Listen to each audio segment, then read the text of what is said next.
This is a Mystic's Library of Audiobooks, reading Lao Tse's The Tao Te Ching, translated by Lin Yutang. Lin Yutang writes, "The first reaction of anyone scanning the Book of Tao is laughter. The second reaction, laughter at one's own laughter. And the third, a feeling that this sort of teaching is very much needed today. I am quite sure that the reaction of the majority of readers on first looking into Lao Tse's book will be to laugh. I say this without any disrespect, for I did that myself. The highest type of scholars end by laughing with Lao Tse at the preoccupations of the philosophers of the day. After that, Lao Tse becomes a lifelong friend. Lao Tse says, 'In my words, there is a principle. In the affairs of men, there is a system. Because they know not these, they also know me not.'" The Book of Tao. The Tao that can be told of is not the absolute Tao. The names that can be given are not absolute names. The nameless is the origin of heaven and earth. The named is the mother of all things. Therefore, oftentimes, one strips oneself of passion in order to see the secret of life. Oftentimes, one regards life with passion in order to see its manifest forms. These two, the secret and its manifestations, are in their nature the same. They are given different names when they become manifest. They may both be called the cosmic mystery. Reaching from the mystery into the deeper mystery is the gate to the secret of all life. When the people of the earth all know beauty as beauty, there arises the recognition of ugliness. When the people of the earth all know good as good, there arises the recognition of evil. Therefore, being and non-being interdepend in growth. Difficult and easy interdepend in completion. Long and short interdepend in contrast. High and low interdepend in position.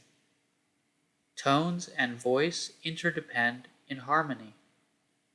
Front and behind interdepend in company.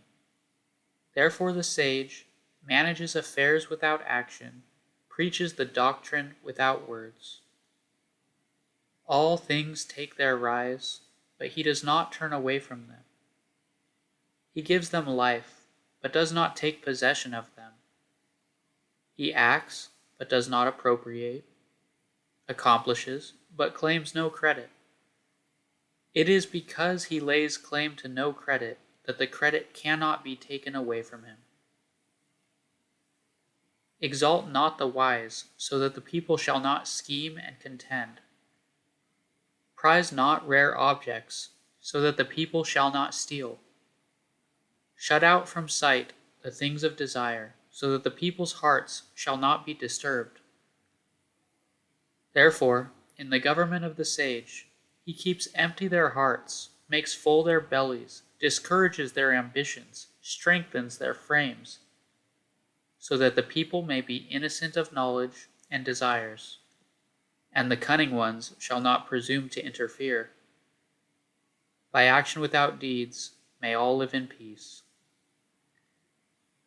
Tao is a hollow vessel, and its use is inexhaustible, fathomless, like the fountainhead of all things, its sharp edges rounded off, its tangles untied, its light tempered, its turmoil submerged.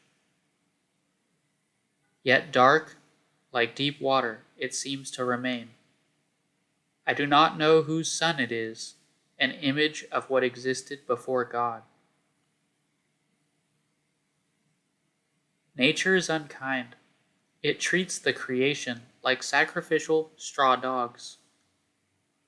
The sage is unkind. He treats the people like sacrificial straw dogs.